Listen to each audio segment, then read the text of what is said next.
नगर तालुक्यातील दहिगाव येथे एका घराला आग लागून मोठं नुकसान झालंय। या आगीत संसार उपयोगी वस्तू जळून खाक झाल्यात। अहिल्यानगर तालुक्यातील दहिगाव येथे भर दुपारी मारुती नेटके यांच्या घराला आग लागली। नेटके हे आपल्या कुटुंबासह शेतात शेती काम करत असताना घराला अचानक आग लागल्यानं मोठ्या प्रमाणावर धूर आणि आवाज येऊ लागल्यानं गावातील तरुणांनी धुराच्या दिशेने धाव घेतली।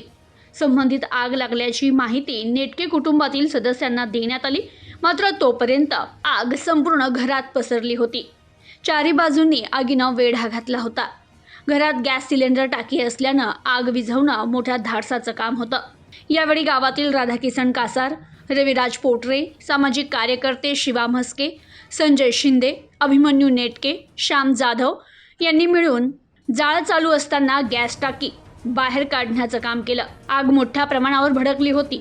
अग्निशमन दलाला पाचारण करण्यात आलं। नगर सोलापूर राष्ट्रीय महामार्ग असल्यानं अहिल्यानगर महानगरपालिकेची अग्निशमन दलाची गाडी काही मिनिटात दहिगावात पोहोचली, मात्र अतिक्रमणामुळे अग्निशमन दलाची गाडी मोठी कसरत करत नेटके यांच्या घरापर्यंत पोहोचली। यावेळी आगीवर नियंत्रण मिळवण्यात यश आलं। शेजारील घर आगीपासून वाचलं, मात्र या आगीत नेटके यांच्या घरातील सर्व संसार उपयोगी वस्तू जळून खाक झाल्या। धान्य, शाळेतील मुलांचं दप्तर जळून मोठं आर्थिक नुकसान झालं।